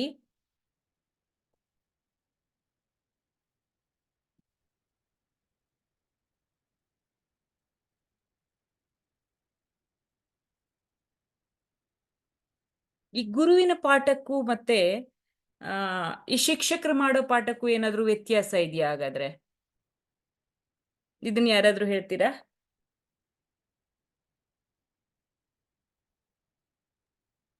ಇಲ್ಲಿ ಗುರು ಮಾಡೋ ಪಾಠಕ್ಕೂ ಈಗ ನಾವು ಕಲಿತೀವಲ್ಲ ಆ ಪಾಠಕ್ಕೂ ಏನಾದ್ರೂ ವ್ಯತ್ಯಾಸ ಇದೆಯಾ ಅಂತ. ಅಂದ್ರೆ ನಾವು ಗುರು ಸೇವೆ ಮಾಡ್ತೀವಲ್ವಾ, ಸೇವೆ ಮಾಡ್ಬೇಕಾದ್ರೆ ಕಲ್ತ್ಕೊಂಡು ಹೋಗ್ತಾ ಇರ್ತೀವಿ. ಬಟ್ ಹೇಗೆ ನಾವು ಕಲಿತೀವಿ, ಈ ಗುರು ಹೇಳಿರೋ ಪಾಠ ಕಲ್ತ್ರೆ ನಾವು ಪಾಠ ಮಾಡಕ್ಕಾಗತ್ತೆ. ಹಾಗಾದ್ರೆ ಗುರು ಹೇಳೋ ಪಾಠಕ್ಕೂ ನಾವು ಬೇರೆ ಶಿಕ್ಷಕರು ಹೇಳೋ ಪಾಠಕ್ಕೂ ಏನಾದ್ರೂ ವ್ಯತ್ಯಾಸ ಇದೆಯಾ? ಇಲ್ಲಿ ಗುರುಜಿಯವರು ವಿವರಿಸಿದ್ದಾರೆ ಅದನ್ನು. ಅಂದ್ರೆ ಹೇಳಿ. ಗುರು ಬೋಧನೆ ಮಾಡೋದು ಆತ್ಮಜ್ಞಾನದ ಬಗ್ಗೆ ಮಾಡ್ತಾರೆ. ಅಂದ್ರೆ ನಮ್ಮ ಬಗ್ಗೆನೆ ನಮಗ್ ತಿಳಿಸ್ಕೊಡ್ತಾ ಇರೋದು ಇಲ್ಲಿ. ನಾನು ಯಾರು ಅನ್ನೋದನ್ನ ಮನದಟ್ಟಾಗೋ ತನಕ ನಮ್ಮನ್ನ ಕೈ ಬಿಡಲ್ಲ. ಅಂದ್ರೆ ನಾವು BMI ಕಾಂಪ್ಲೆಕ್ಸ್ ಗೆ ನಾವು ಅಟ್ಯಾಚ್ ಆಗಿರೋದಕ್ಕೋಸ್ಕರ ನಿಜವಾದ ನಾನು ಯಾರು ಅಂತ ಹೇಳ್ಬಿಟ್ಟು ಇಲ್ಲಿ ಗುರು ಹೇಳ್ಕೊಡ್ತಾ ಇರೋದು. ಆದ್ರೆ ಶಿಕ್ಷಕರು ಅಂತ ಅಂದ್ರೆ ಈಗ ಫಿಸಿಕ್ಸ್ ಟೀಚರು ಅವರೆಲ್ಲ ಬಂದ್ರೆ ಅವ್ರೇನಂತಾರೆ ವಿಷಯ ವಸ್ತುಗಳು ಅಂದ್ರೆ ಮೆಟೀರಿಯಲಿಸ್ಟಿಕ್ ನೇಚರ್ ಬಗ್ಗೆ ಹೇಳ್ತಾ ಹೋಗ್ತಾರೆ. ಅಲ್ಲಿ ಏನಾಗುತ್ತೆ, ಬರೀ ನಾವು ವಿಷಯ ಸಂಗ್ರಹಣೆ ಮಾಡ್ತಾ ಹೋಗ್ತೀವಿ ನಾವು. ಅಂದ್ರೆ ಆ ನೇಚರ್ ಹೆಂಗೆ, ಒಂದು ವಸ್ತು ಅಂತ ಒಂದು ತಗೊಂಡ್ರೆ ಅದ್ರ ನೇಚರ್ ಹೇಗೆ, ಅದು ಎಲ್ಲಿ ಉಪಯೋಗ ಆಗತ್ತೆ ಆ ತರ ಹೇಳ್ತಾ ಹೋಗ್ತೀವಿ. ಅದ್ರಿಂದ ನಮ್ ಜ್ಞಾನ ವೃದ್ಧಿ ಆಗತ್ತೆ. ಅಂದ್ರೆ ಯಾವ್ದೋ ಆ ವಿಷಯ ವಸ್ತುವಿನ ಬಗ್ಗೆ ಇರೋ ಜ್ಞಾನ ವೃದ್ಧಿ ಆಗತ್ತೆ. ಬುಕ್ ಅಂತ ತಕ್ಷಣ ಬುಕ್ಕಿನ ಬಗ್ಗೆ ನಮಗೆ ಅದ್ರಲ್ಲಿರೋ ಜ್ಞಾನ ವೃದ್ಧಿ ಆಗತ್ತೆ. ಆದ್ರೆ ಗುರು ಹೇಳ್ತಾ ಇರೋ ಆತ್ಮಜ್ಞಾನದಿಂದ ಅಲ್ಲಿ ಏನಾಗತ್ತೆ ಅಂತ ಅಂದ್ರೆ ನಾವು BMI ಕಳ್ಕೊಂತ ಹೋದ್ರಿಂದ ಅಂದ್ರೆ ಅಹಂಕಾರ ಕಡಿಮೆ ಆಗ್ತಾ ಹೋಗುತ್ತೆ. ಅಹಂಕಾರ ಕಡಿಮೆ ಆಗ್ಬಿಟ್ಟು ನಿಜವಾದ ನಾನು ಅಲ್ಲಿ ನಿಲ್ಲೋದಕ್ಕೆ ಸಹಾಯ ಆಗ್ತಾ ಹೋಗುತ್ತೆ. ಅದಕ್ಕೆ ಇಲ್ಲಿ ಅಹಂಕಾರ ಬೆಳೆಯೋದಿಲ್ಲ. ನಾವು ಆನಂದದ ಅಂದ್ರೆ ನಮ್ಮ ನಿಜವಾದ ಆನಂದ ಸ್ವರೂಪದಲ್ಲೇ ನಾವ್ ಇರ್ತೀವಿ ಅಂತ ಅನ್ಕೊಂಡಿ. ಇಲ್ಲ, ಚೆನ್ನಾಗಿ ಹೇಳಿದ್ರಿ ವಸುಧಾ ಅವ್ರೆ. ಅದೇ ಅವರು ಕಮ್ಯುನಿಕೇಶನ್ ಮತ್ತೆ ಕಮ್ಯೂನಿಯನ್ ಬಗ್ಗೆ, ಅಂದ್ರೆ ಹೇಗೆ ಯೋಗ ಆಗತ್ತೆ ಹೇಳೋದ್ರ ಬಗ್ಗೆ ತುಂಬಾ ಚೆನ್ನಾಗಿ ವಿವರಿಸಿದ್ದಾರೆ. ನೀವು ಚೆನ್ನಾಗಿ ಹೇಳಿದ್ರಿ. ಮತ್ತೆ ಯಾರಾದ್ರೂ ಹೇಳ್ತೀರಾ? ಚೆನ್ನಾಗೇ ಹೇಳಿದ್ದಾರೆ ವಸುಧಾ ಅವರು.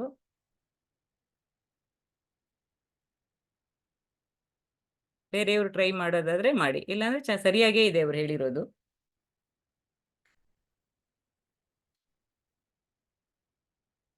Okay.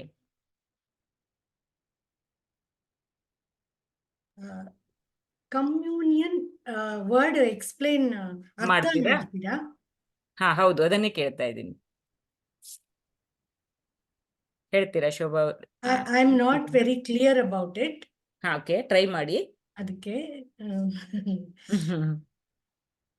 communion andre, it is beyond the regular communication. It is the samyoga, that is Atma reaching the Paramatma. That communion has to happen. So, antarangada jnana, okay, internal shuddhi ಆಗತ್ತೆ through that, through the Atma Jnani Guru. So, Sadguruinda, that change comes. Normal teacher ಇಂದ ನಾವು ಈ ಪ್ರಪಂಚದಲ್ಲಿ ಹೇಗೆ ಬದುಕೋಕೆ ಆ ಜ್ಞಾನ ನಮಗೆ ಬರುತ್ತೆ. So we can live in this world through BMI. Then ಆತ್ಮಜ್ಞಾನ, ಸದ್ಗುರುವಿಂದ ಆತ್ಮಜ್ಞಾನ, ಅಂತರಂಗದ ಜ್ಞಾನ, to become one with the ಪರಬ್ರಹ್ಮ. That is to become, it is communion of the soul. To get into that awareness, ನಾನು ನಾನೆಂಬುದು ನಾನಲ್ಲ, ಈ ದೇಹ ಮನ ಬುದ್ಧಿ ನಾನಲ್ಲ, ಸಚ್ಚಿದಾನಂದ ಆತ್ಮ ಶಿವನಾನು ನಾನೇ, ಶಿವೋಹಂ ಶಿವೋಹಂ Shiva. That is called, that union is called communion, which is much above the communication that we talk about. ಸರಿಯಾಗಿದೆ. ಅದೇ ಈಗ ನನ್ನ ಆತ್ಮ, ಗುರುವಿನ ಆತ್ಮ ಪ್ಲಸ್ ಒಂದಾಗಿ. ಈಶ್ವರ, ಇದು ಮೂರು ಒಂದಾಗೋದಿದೆಯಲ್ಲ. ನಾವು ಈಶ್ವರ ಅಂದ್ರೆ ಬೇರೆ ಅಂತ ಅನ್ಕೊಂಡಿರ್ತೀವಿ, ಆದ್ರೆ ಇಲ್ಲಿ ಕಮ್ಯುನಿಯನ್ ಅಲ್ಲಿ ಈಶ್ವರನ ಆತ್ಮ, ಗುರುವಿನ ಆತ್ಮ, ನನ್ನ ಆತ್ಮ ಮೂರು ಒಂದಾಗೋದು, ಯೂನಿಯನ್ ಆಗೋದು, ಸೇರೋದಿದೆಯಲ್ಲ, ಅದೇ ಕಮ್ಯೂನಿಯನ್ ಅಂತ ವಿವರಿಸಿದ್ದಾರೆ ಅಂದ್ಕೊಂಡಿದ್ದೀನಿ ಗುರುಜಿಯವರು. ತುಂಬಾ ಚೆನ್ನಾಗಿ So, ಹೇಳಿದ್ದಾರೆ. Shailaji, if I may also add a okay, hint. ಹೇಳಿ ಗಾಯತ್ರಿ ಅವರೇ. So in communication, there are two people. They are communicating. So there is person A, person B. Communication is happening between them. In Yes. communion, the speaker or the two, there is no listener and the one who is speaking. It's only, there is only a message going on. That's all. And there are no two people involved there, because when the guru is telling the highest truths, the disciple's mind, when it becomes silent, the disciple and the guru become one, as you said, the atmas. So the consciousness of the disciple merges with the consciousness of the guru, and there is no listener. Only the message is flowing continuously. So that is actually called as pure Shravana. In Shravana, the disciple's mind becomes totally silent. The disciple itself drops, only the listening is happening. That is a pure communion. And that is actually called Shravana. If there is a mind involved, human mind, the Shravana is not happening. Yes. Yes. ತುಂಬಾ ಚೆನ್ನಾಗಿ ಹೇಳಿದ್ರಿ ಗಾಯತ್ರಿ ಅವರೇ, ಚೆನ್ನಾಗಿ ನನಗೆ ಹೇಳಿದ್ರಿ. ವಿವರಿಸ್ಲಿಕ್ಕೆ ಬರ್ತಾ ಇರ್ಲಿಲ್ಲ. ತುಂಬಾ ಚೆನ್ನಾಗಿ ಹೇಳಿದ್ರಿ. Yeah, because Guruji once scolded me on this and had to, he immediately also said, you record, I'll tell you what is actual Shravana. I was continuously asking some questions, and then he said, only when your mind becomes, you can ask questions later, but constantly, if your mind is doing some processing, then Shravana is not happening. The communion doesn't happen, is what he said. Hence, I remember it. Yeah. ನಾನ್ ತುಂಬಾ ಸಲ ಇದನ್ನೇ ಒಂದ್ 4-5 ಸಲ ಕೇಳಿದೀನಿ. ಇದನ್ನ ಇವ್ರು ಹೇಗೆ ವಿವರಿಸಿದ್ದಾರೆ, ಕಮ್ಯುನಿಕೇಶನ್, ಯೂನಿಯನ್, ಮತ್ತೆ ಅದನ್ನ ನನಗೆ ಇಷ್ಟು ಕ್ಲಿಯರ್ ಆಗಿ ಅರ್ಥ ಆಗಿಲ್ಲ. ಈಗ ನೀವ್ ಹೇಳಿದಾಗ ಸರಿಯಾಗಿ ಅರ್ಥ ಆಯ್ತು. ಅದು 2-3 ಸಲ ಕೇಳಿದ್ರು ಅಲ್ಲಿ ಏನೋ ಒಂದ್ ಸಣ್ಣದ್ ಇಟ್ಕೊಳ್ತಾ ಇತ್ತು ಅನ್ಸುತ್ತೆ. Thanks a lot. Yeah. He said, as long I can touch your consciousness, I can directly speak, I can directly send the message to your individual, your Chidabhasa.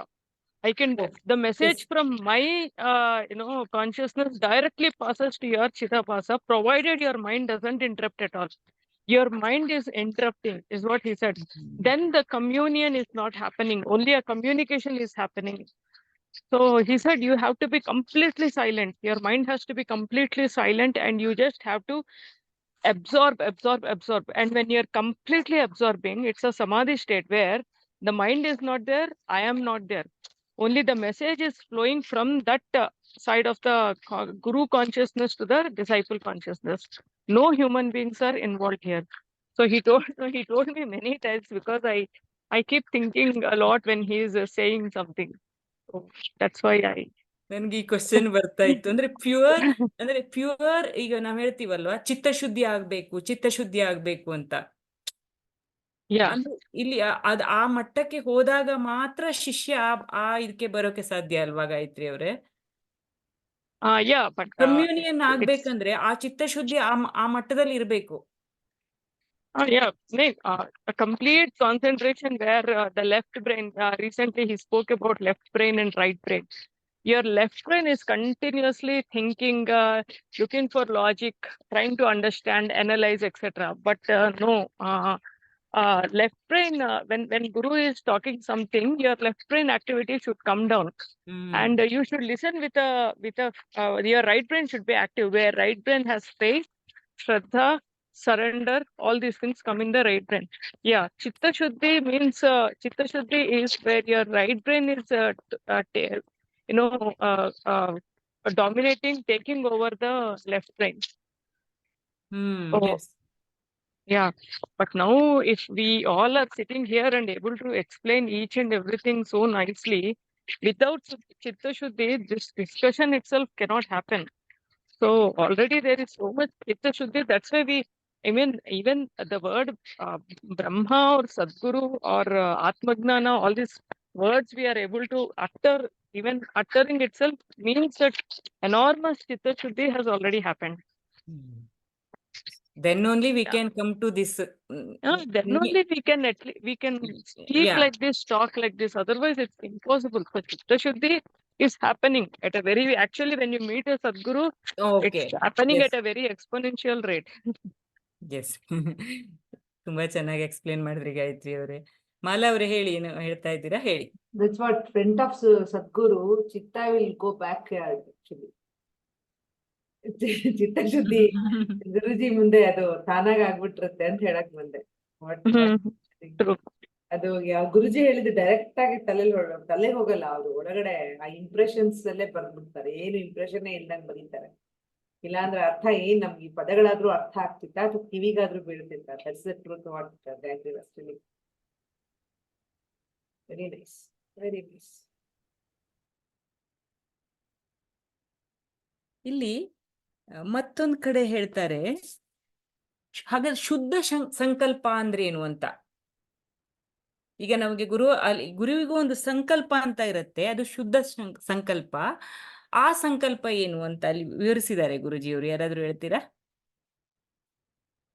ಈಗ ನಾವು ಕಮ್ಯೂನಿಯನ್ ಬಗ್ಗೆನೂ ವಿವರಿಸಿದ್ವಿ, ಹೇಗಾಗತ್ತೆ ಅಂತ ಹೇಳಿದ್ರು.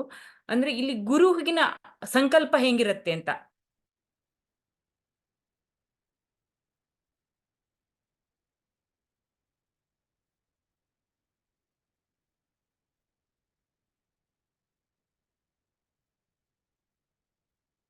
ಅಂದ್ರೆ ಈಶ್ವರ ಸಂಕಲ್ಪ ಅಂದ್ರೇನು, ಆ ಸಂಕಲ್ಪ ಅಂದ್ರೆ ಏನು ಅಂತ ಕ್ವಶನ್. ಅರ್ಥ ಆಯ್ತಾ ಕ್ವಶನ್? ಯಾರು ಹೇಳ್ತೀರಾ?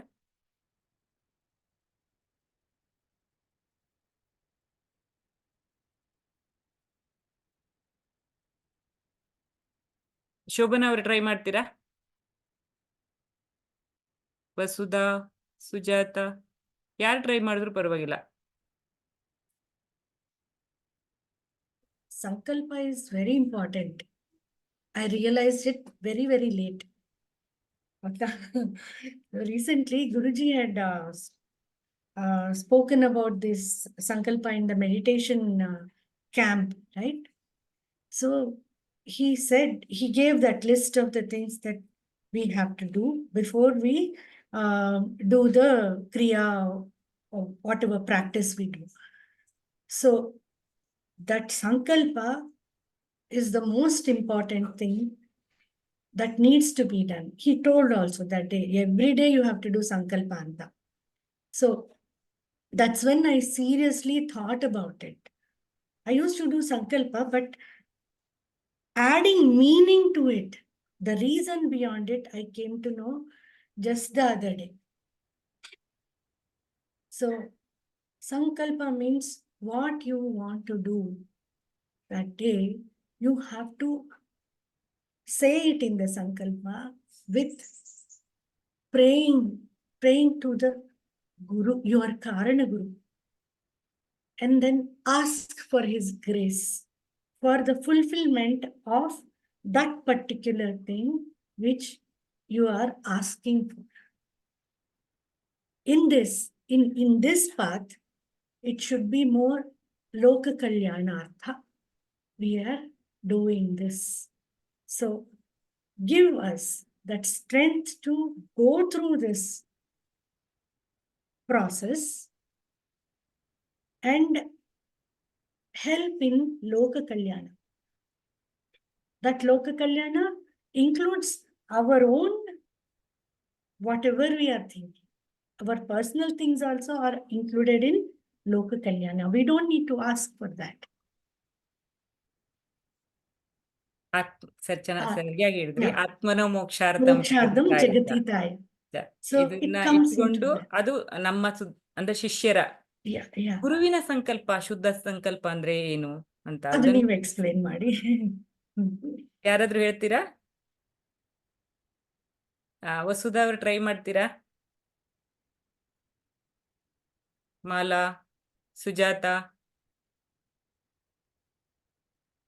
ಸಂಕಲ್ಪ ಆಫ್ ಗುರು ಸಂಕಲ್ಪ ಹೌದು. ಈಗ the ಶಿಷ್ಯರ ಶಿಷ್ಯಸ್ ಅಜ್ಞಾನ ನಾಶ get the ಆಗ್ಬೇಕು ಅಂತ ಜ್ಞಾನ, ಗುರು ಇಟ್ಕೊಂಡಿರ್ತಾರಲ್ಲ, yeah, the ಈ ಶಿಷ್ಯರಿಗೆ ಒಂದು ಸುಜ್ಞಾನ ಅಂದ್ರೆ ಜ್ಞಾನ ಬರ್ಲಿ, ಅಜ್ಞಾನದಿಂದ ಸುಜ್ಞಾನಕ್ಕೆ ಬರ್ಲಿ, ಹೋಗ್ಬೇಕು ಅಂತ. ಅದು ಗುರು ಸಂಕಲ್ಪ ಅದು ಗುರುವಿನ ಸಂಕಲ್ಪ ಅಲ್ವಾ ಹ. ಅಂತ ಹೌದು. ಅಷ್ಟೇ.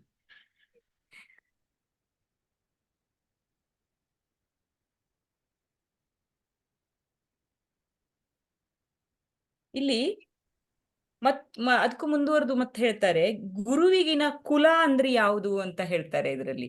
ಅಂದ್ರೆ ಈಗ ಗುರುವಿನ ಸಂಕಲ್ಪ ಅಂದ್ರೆ ಗೊತ್ತಾಯ್ತು ನಮ್ಗೆ, ಗುರುವಿನಿಗೊಂದು ಕುಲ ಅಂತ ಇದೆಯಾ? ಹಾಗಾದ್ರೆ ಕುಲ ಅಂದ್ರೆ ಏನು ಅಂತ, ಗುರುವಿನ ಕುಲ ಅಂದ್ರೆ ಏನು ಅಂತ ಅದ್ ಎಕ್ಸ್ಪ್ಲೇನ್ ಮಾಡ್ತಾರೆ ಅದ್ರಲ್ಲೇನೆ. ಇದೊಂದು ಹೇಳ್ಬಿಟ್ಟು ಇವತ್ತಿನ ಕ್ಲಾಸನ್ನ ಇದ್ ಮಾಡೋಣ. ಇದು last question. Shailaji, in Shuddha Sankalpa, what happens is Shuddha Sankalpa of Guru is nothing but Ishvara Sankalpa. So, Shuddha, the word Shuddha itself means there is it's purely Ishvara's Sankalpa only, where because in the Guru, his unconscious mind, subconscious mind, his conscious mind and superconscious mind, everything is aligned in one single line, which is in tune with the Ishvara's creation, Ishvara's mind. His mind is Ishvara's mind. There is no I, me, mine, nothing. And in Shuddha Sankalpa, it is completely a selfless desire for Loka Kalyana. In Shuddha, two aspects come in Shuddha Sankalpa. One is it's Ishvara Sankalpa only. Second is Loka Kalyana. So there is no selfish desire. And the third one, when we have to make a Shuddha Sankalpa at home, so Guruji taught us a practice where, you will chant 3 times Omkara, because you are sending the energy from Nabhi to Sahasrara. So what happens is the Ichha Shakti, Kriya Shakti and Gnana Shakti align. When that alignment happens and the energy is rising through Sahasrara, you have to keep your attention at Adhna and make the Sankalpa, which means that this thought, this prayer, what I am doing, I am actually putting it, sowing it into the field of Ishvara. So this Sankalpa, this prayer, I am sending it into the universe, into Ishvara's field. Everything is Ishvara's field. So the energy should be aligned in our body, and then you have to focus near Adhna Chakra and make the Sankalpa. And if we are making Shuddha Sankalpa, yes, it's a selfless one. Something like rains in Bangalore, if we make a sankalpa, it's a Shuddha sankalpa because it is for Loka Kalyan. We are not doing it for ourselves. Yes, we become, we get a benefit as a byproduct, but primarily it is not for me. So, for an example, Guruji told me, we in the month of December last year, very recent one. So most of our AVSC coordinators, even Malaji was there. We all met for this March 3rd event, if you remember. Shobnaji also came.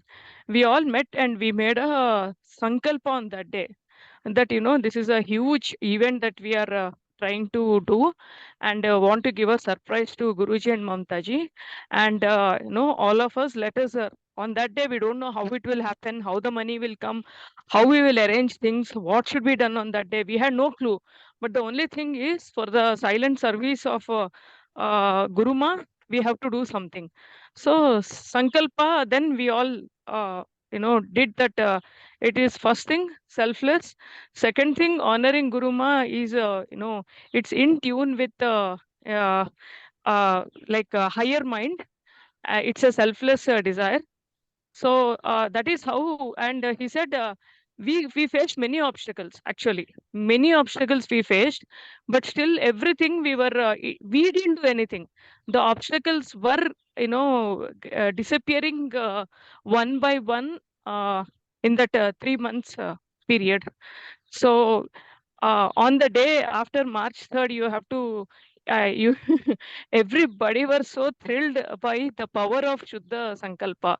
So as a seeker, how I do Shuddha Sankalpa, and as a Guru, Sankalpa is Ishwar Sankalpa only. But for us, since we are not one with Ishwara yet, so we have to, chant Omkara and then take our attention to Adna or Sahasrara and then make the Sankalpa and do whatever action is required to make that Sankalpa happen.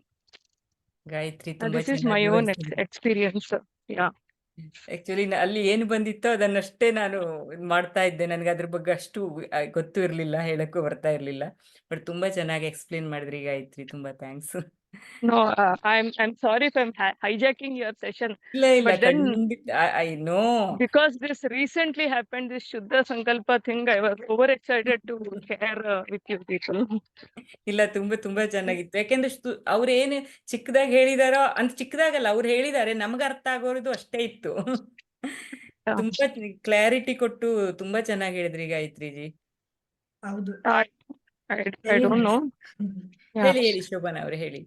Actually, I'm experiencing that Shuddha Sankalpa means my Sankalpa was to make me sit and do this, what Guruji said, the Kriyas every day in the morning. That was the only Sankalpa, and Shuddha Sankalpa it was.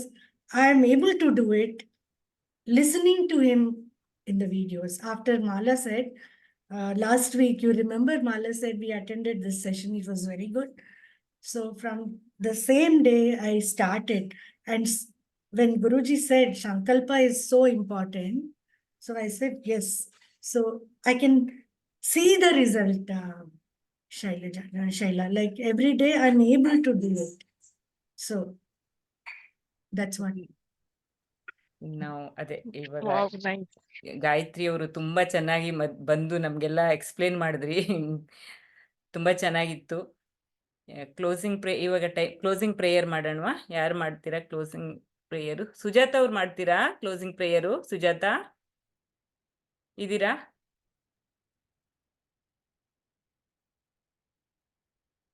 Vasudha? Mala ಅವ್ರು ಮಾಡ್ತೀರಾ? ವಸುಧಾ ಮಾಡ್ತೀರಾ closing prayer? ಯಾವ್ದು ಹೇಳ್ಬೇಕು ಹೇಳಿ? ಅಸತೋಮ, ಆಮೇಲೆ ಅಂತರ್ಜ್ಯೋತಿ, ಆಮೇಲೆ ನಾನೆಂಬುದು ನಾನಲ್ಲ, ಆಮೇಲೆ ಲಾಸ್ಟ್ ಇದೆಯಲ್ಲ ಅದು ಅಷ್ಟೇ. ಅಸತೋಮ ಸದ್ಗಮಯ ತಮಸೋಮ ಜ್ಯೋತಿರ್ಗಮಯ ಮೃತ್ಯೋರ್ಮ ಅಮೃತಂ ಗಮಯ.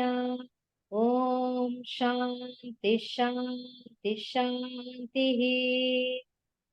ಅಂತರ್ಜ್ಯೋತಿ बहिर्ज्योतिः प्रत्यग्ज्योतिः परात् परा ज्योतिरेव ज्योतिः आत्मज्योतिः स्वयं आत्मज्योतिः शिवोऽस्म्यहम् ನಾನೆಂಬುದು ನಾನಲ್ಲ, ಈ ದೇಹ ಮನ ಬುದ್ಧಿ ನಾನಲ್ಲ, ಸಚ್ಚಿದಾನಂದ ಆತ್ಮ ಶಿವನಾನು ನಾನೇ, ಶಿವೋಹಂ ಶಿವೋಹಂ ಶಿವೋಹಂ. ಲೋಕಾ ಸಮಸ್ತಾ ಸುಖಿನೋ ಭವಂತು, ಲೋಕಾ ಸಮಸ್ತಾ ಸುಖಿನೋ ಭವಂತು, ಲೋಕಾ ಸಮಸ್ತಾ ಸುಖಿನೋ ಭವಂತು. ಹರಿ ಓಂ. ಹರಿ ಓಂ. ಸದ್ಗುರು ನರಸಿಂಹ ಪ್ರಭುಜಿಯವರ ಪಾದಾರವಿಂದದಲ್ಲಿ ಇದನ್ನು ಅರ್ಪಿಸ್ತಾ ಇಂದಿನ ಸತ್ಸಂಗವನ್ನ ಮುಗಿಸೋಣ. ಎಲ್ಲ ಆತ್ಮಜ್ಯೋತಿಗಳಿಗೂ ಹರಿ ಓಂ. ಗಾಯತ್ರಿ ಜಿ ಹರಿ ಓಂ. हरि ओम। हरि ओम गायत्री जी, हरि ओम।